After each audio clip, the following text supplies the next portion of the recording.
It's that time again for Talk Crypto to Me. Today we are giving you an update of what is going on in the world of crypto. Yes, it's a little news channel for you today. We're mixing it up a little bit. I'm chatting to Nick again. I spoke to him last week and we're going to be talking again about all things crypto so that when you're at your Thanksgiving dinner, Christmas dinner, you can actually get involved in the conversation, enlighten people of what is going on in the industry. I am back again with Nick and we're going to chat again about crypto. If you haven't heard enough from us, we're going to keep talking, right? We want to give some updates of what's been happening this week in crypto. So Nick, what's the coolest thing that's been happening? Well, probably the most interesting thing is some new legislation that's been proposed in the U.S. This is a big step for crypto and for U.S. legislation. It's a bipartisan bill, which means... Explain, what is this? Yeah, so that means the Republicans and the Democrats have come together, two senators, both women actually as well, to develop this legislation around cryptocurrencies to help push it towards having some regulatory clarity and ensure that companies are being treated the way that they should be, in line with like the way the actual technology works. There's a lot of uncertainty in the U.S. when it comes to regulations around crypto. Obviously, there's been lawsuits from the SEC, and there's been like sort of a debate between two governing bodies in the U.S., which one is the CFTC, which is the Trade Commission basically, and the SEC, which is the Securities Exchange Commission. Which one gets to regulate crypto? Well, if it's the Securities Exchange Commission, then crypto is security, right? If it's a CFTC, then it's a Commodities Futures and Trade Commission, right? So this bill basically tries to push cryptos towards being a commodity, like wheat. Yeah, like how we trade any other commodity out there, oil. Exactly. That's the same. So it has utility in real life. Which it does. It's not just being used for speculation, which of course it is to an extent. People are still hyping things up. Absolutely, and they will do. I mean, you can also trade wheat futures if you want. True. Or egg futures or whatever. Like you can speculate on anything. But I can also eat eggs, right? And I can also use crypto to pay for things or build things or whatever, depending on the network. Okay, so that's how this bill has been written, and it's a huge step for the industry, for the U.S. as well, finally getting toward regulatory clarity. Will it pass? Time will tell, but this is probably like the biggest news of the week. And this is going to be across states? Yep, it'll be a federal mandate, federal law. And how does this impact you in the States?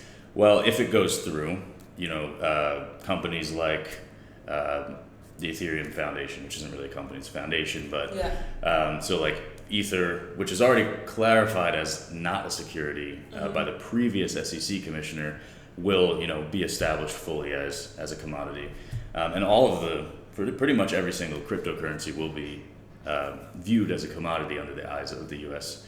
government. So it's sort of it's taking away some of the concern. Like for me, I build software that allows people to use cryptocurrencies. We have to vet every asset that goes on that app, because if it is breaking some law in some jurisdiction, it could become a problem for us as well. So this makes it a lot easier for us to operate and for other companies to operate within the U.S. It also makes it so that the exchanges, right? So the FTX, Binance, Crypto.com, etc., don't have to necessarily go and get broker-dealer licenses in order to facilitate the trade of these assets, which was also a big concern for them because it's super expensive. You have a ton of more regulatory oversight. It's a move in the right direction, I think. So.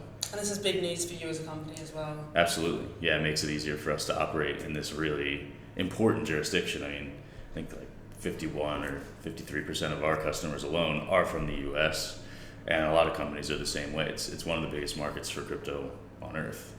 So anyone that's is trading in crypto really now is a commodity trader. Yeah, exactly. They're going up in the world. They've got this whole. It sounds way cooler, doesn't it? It does say well, like when you say crypto, everyone's a bit like, what's going on? You get all the questions. I'm gonna start moving when people ask me what I do. I facilitate the trade of commodities. Yeah, exactly. That sounds so good. Then everyone's gonna be so confused when you start talking about crypto. They'll be like, hold on, a minute. Crypto's a commodity, is it? And you'll be like, now it is. Yep. So that's big news. Oh, amazing. Yeah, I feel like things like that's happening in the US, then hopefully it'll be pushed globally to make everyone start accepting it. I mean... Well, yeah, a lot of regulators worldwide look toward the US for direction. Certain things. Yeah, certain things. And the US is often slow to act on these types of things. But that's also why they're respected, I guess, in some places as far as like how the regulations are written elsewhere. Obviously, the UK is going to do their own thing. Mm-hmm. Major countries are going to do their own thing, but you have a ton of smaller countries that aren't part of unions or whatever. That are just going to take it's like, okay, I'll just do whatever. Yeah, and I mean, as I said, I do actually feel like, when the US does something, the UK probably is likely to at least consider it. Absolutely. And I think they'll, in some way, balance each other. Mm-hmm. Like, okay, this is a step that the US takes, now the UK might come out with something. Mm-hmm. And eventually you get to a point where it operates just like everything else we use. And where are we in terms of regulations? Some countries are like well established. Mm-hmm. Some countries like the UAE are establishing. So there's... It takes time, obviously. It takes time. But they're trying to move fast, mm-hmm. But they've also... Usually what happens is they sort of signal what they're going to do. Yeah. Right. So the UAE has been basically signaling we're cool with crypto. We want to invite crypto entrepreneurs and innovators into the UAE, and we're going to write the regulations to support that. Whereas like the US has been really unclear about it.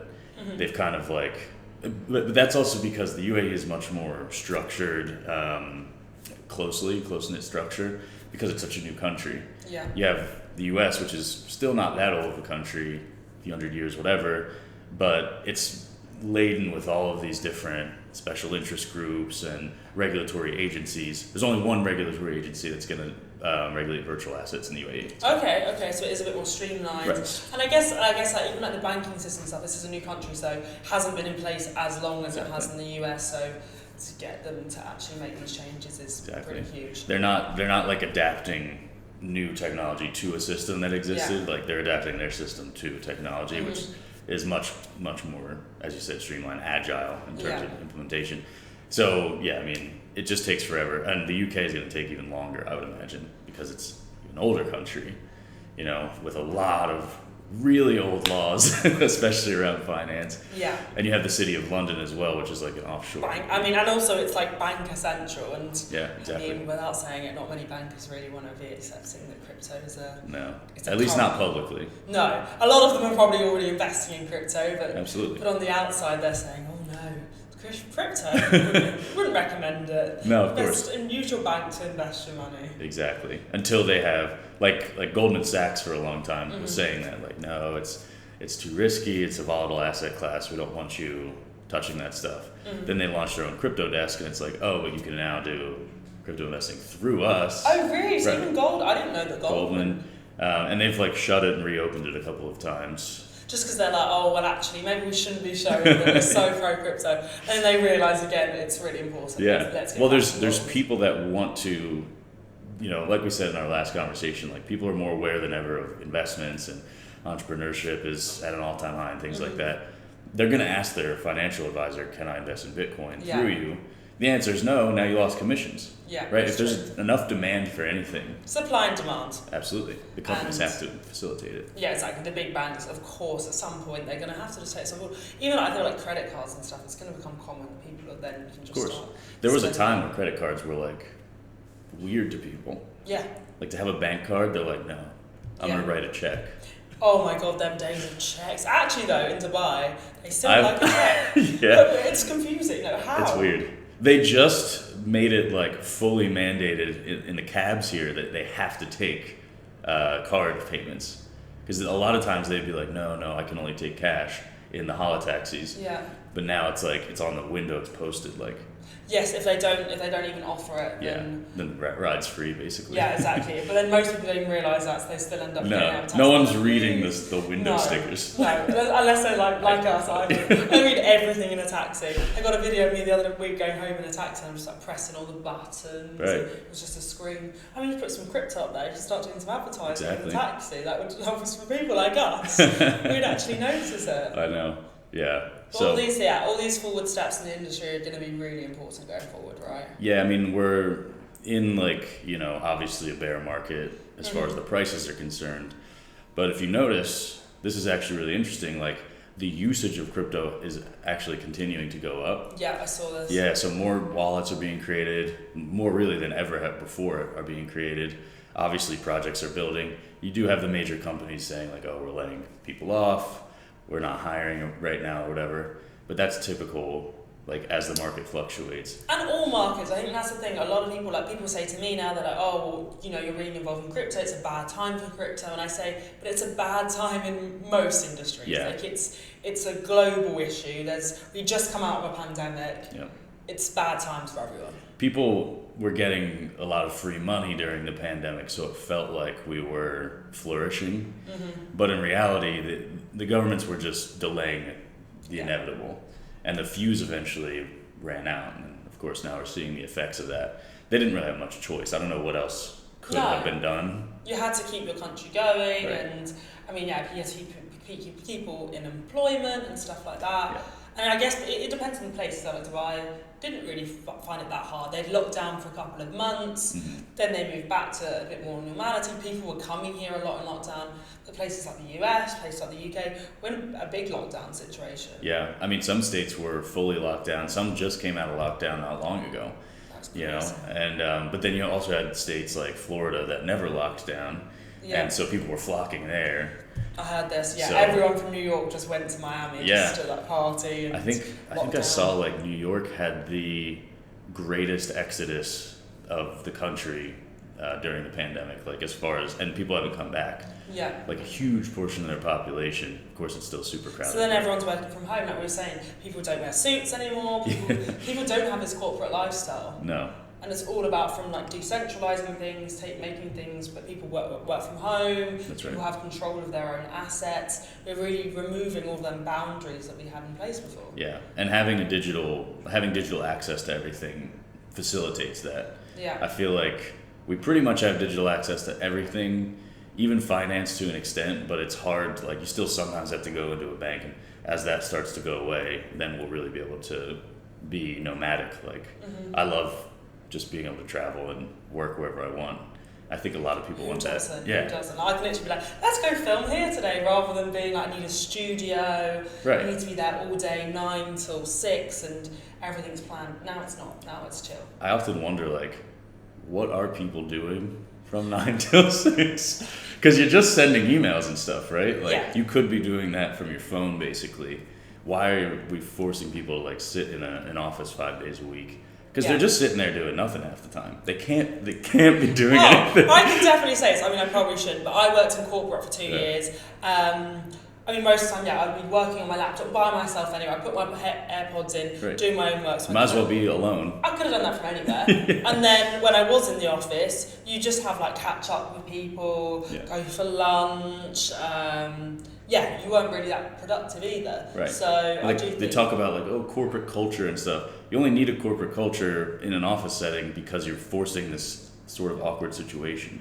You want to make it more. You want to have like your team and your teammates and make it feel like everyone's in this together. Where actually most people inside just like, I wish I didn't have to be here. I would go home right now. Yeah, exactly. And you're making them commute as well. I think that's another. Like, if you want to have people in a meeting like once or twice a week, I get it. Fair enough. But anymore, because I guess so. All your employees they work from home. Everyone, yeah. And we've been this way since way before the pandemic. Mm-hmm. So we did have some issues like people getting sick or their families having to come home. That was, I think, the hardest thing is like the kids coming home. Yeah, and bringing COVID back into the house. But outside of that, like we were already equipped to be remote. So I think that now companies are going more digital, understanding like how to leverage technology.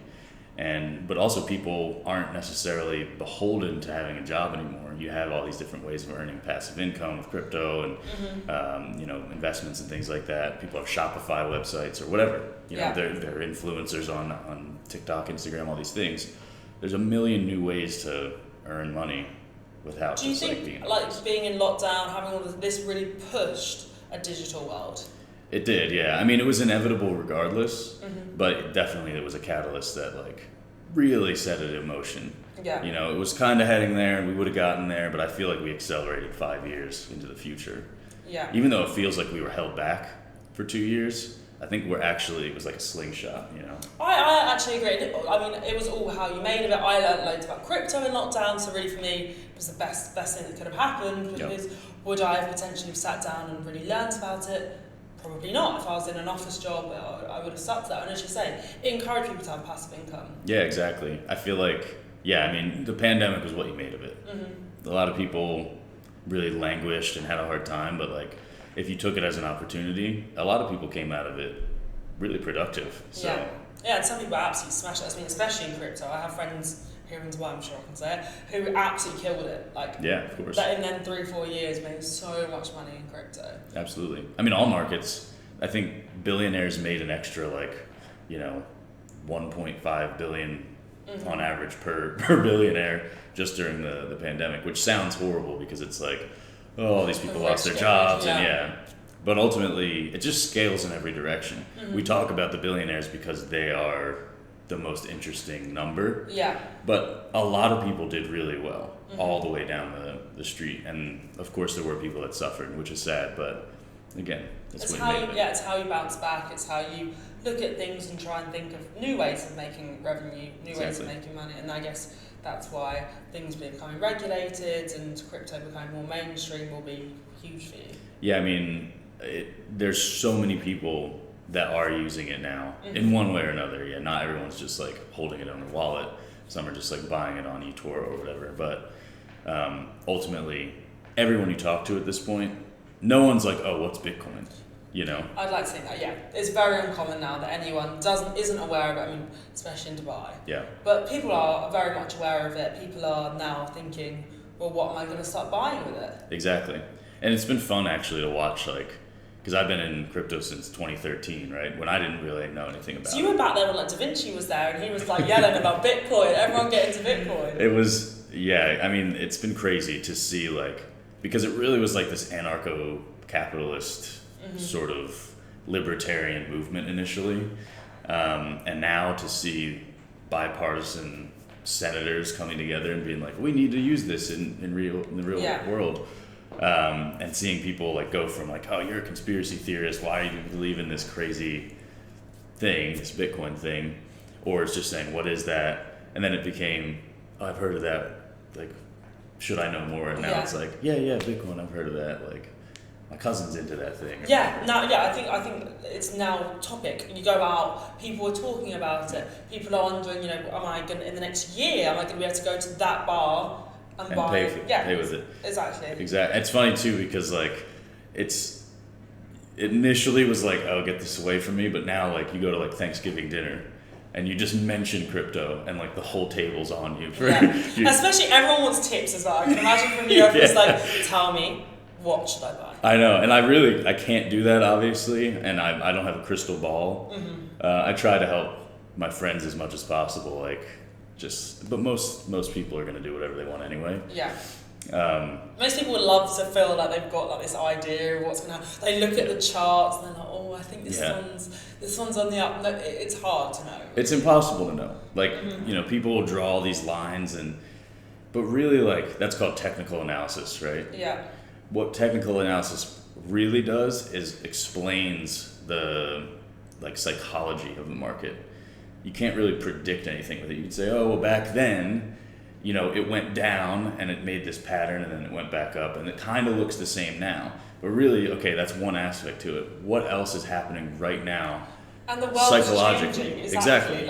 All these different things we're talking about, legislation's going, all this didn't happen before. So exactly. You can't predict that curve's going to keep going like that. No. And we say history rhymes, it doesn't repeat. Right? So yeah, it may, if sentiment was similar back then, people were really bearish and there was something bad happening in the economy or something, maybe we'll see a similar pattern this time. But we didn't have, countries at war during that last down market. We didn't have the actual stock. The stock market was doing fine. Yeah. Commodities markets were doing fine. 25% of the world's wheat is in Ukraine. That's an aspect to our, commodities and food that there are a lot of factors now that make up a macro environment. So when people are saying to you, I can predict this is how things go, it's pretty hard to trust that, right? Well, and of course sometimes those guys end up being right. Yeah, occasionally. But, a broken clock is right twice a day. Yeah. And I guess unless it's a 24-hour clock, but whatever. No, I like that analogy. That's a very good analogy. But, sometimes you're going to hit the nail on the head. Mm-hmm. A lot of times you're going to be wrong. And it's helpful to get, opinions from people that have been doing this for a long time, but ultimately you got to make your own decisions. And check out what's going on with governments, legislations, all that sort of stuff, to really understand what could be coming next. Exactly. And it's hard to keep up on all this stuff. Yeah. Which is why you go to these, stuff like this, like a show that kind of consolidates all this information. Yeah. And then you take from it what you can. Exactly. That's the thing. I've always said that. I'm never going to sit here and recommend people what to purchase now, what's going to happen in the future. It's just a matter of let's chat about it. Let's create awareness. Let's get people, when you're around the Thanksgiving dinner table, you can talk about it. You can actually understand what other people are talking about it as well. Absolutely. Become part of the conversation. Yeah, exactly. Most of it goes over people's head. They don't really know. They wouldn't know that this has been happening. They won't know what news is going on in the world, how much things are changing. So it's just really making sure you stay up to date and really know what's coming next. Yep. Do your own research, as we say. Yeah, exactly. We're not going to sit here and predict anything, so figure it out for yourself. Trust me, if I could predict it, I would not be sitting here. Exactly. Yeah. If we knew that much about what was going to happen in the market, we would probably be putting all of our cash into what we know is going to happen. But it's a risky market. Absolutely. You're, on the verge of gambling with even with the stock market. Yeah. Right? Oh, yeah, 100%. I've lost...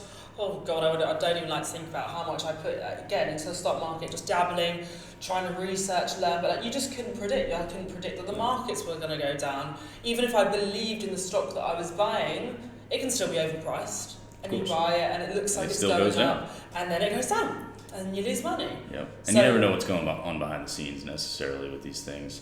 I mean, the best thing you can do is just. They say time in the market is better than timing the market. Yeah. You're going to make some wins, you're going to make some losses, try to learn from either one. Yeah. And over time, you become better and better and better at it. And that's why these guys are able to make relatively accurate predictions, because they've been doing it for 30 years. Yeah. I've been alive for 30 years. Exactly. We've got a long way to go. I got a long way to I got a lot to learn. Yeah, exactly. We all do. So, you're still early if you're just getting into crypto.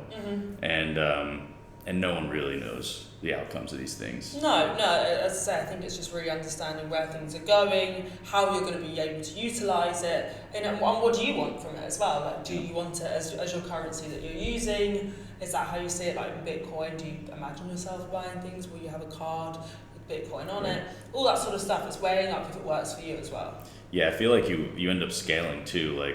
Initially, you just invest in it because you want to make money. Yeah. But then you start to learn all the things that crypto can do, and maybe it's not Bitcoin, maybe you move to Ethereum, then you learn about staking or running nodes, or you go and there's a million ways you can go. If you're into tech, if you're into finance, if you're just into entrepreneurship, there's a million ways you can build things. Content creation, you can engage with this community in 100 ways without just speculating on the price. Yeah, no, for sure. People just, as I say, they want to just educate themselves and see what's coming up, hear about the language that people speak about within the community, and want to know news. Yeah. I mean, who doesn't like a bit of news? What's going to...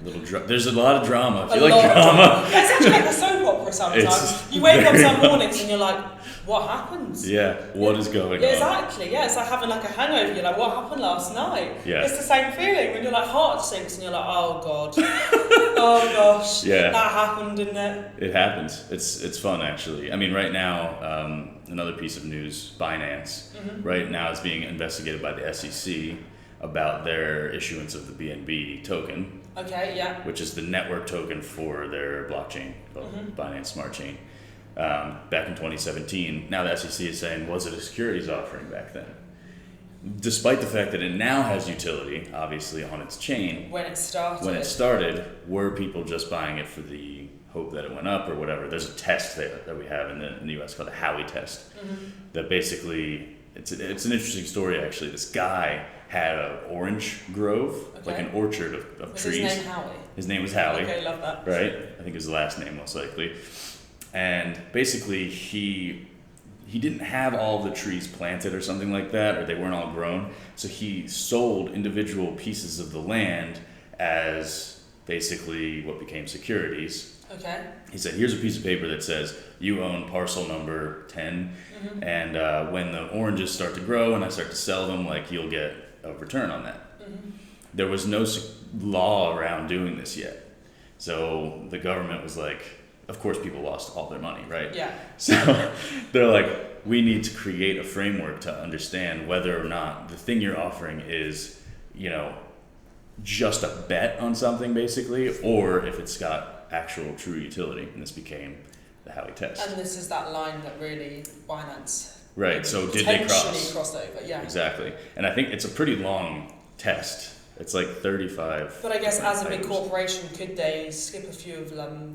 Well, as long as you can defeat, I think the rule is as long as you can defeat one of the like questions, then you're not necessarily considered a security, but it's going to be, you know, and then I guess now security is becoming commodity, so it's a very confusing. Right. So it's like on top of that, different layers. I almost feel like the SEC is just trying to like get their last little bit of money from these companies before it. You know. And they're just going to go in file. Yeah, they're like, all right, who's the lowest hanging fruit? Because Binance is so rich, like. Let's take a bit of money from them. Yeah, because they'll just pay it up. They'll just say, we don't feel like fighting this. Yeah. Settle with us now. You know, how much do you want? Yeah, let's settle it outside the door. Let's just get this done, and then let's move on and make it commodity, and it's all fine. We're all back in the good books. Exactly. It's crazy. It's all these different things going on, and everything seems to overlap in the industry as well. Yeah, I mean, there's a lot of similarities with crypto to finance and to commodities and even to securities in some regard. So that's why the regulations are hard to write. Yeah, because it crosses. Yeah, I mean, it's a little of everything. So determining what that means is gonna push the industry in one direction or the other. So we're in exciting times. Oh wow! I mean, it is very exciting times in the world. It's always exciting times in the world of crypto. Yeah. It is now our little soap opera. So when we're doing the news, we're basically updating everyone on what's happening in our own little soap opera. Yeah. Right. Thank you so much. That's our update of the week. Absolutely. Cheers, guys.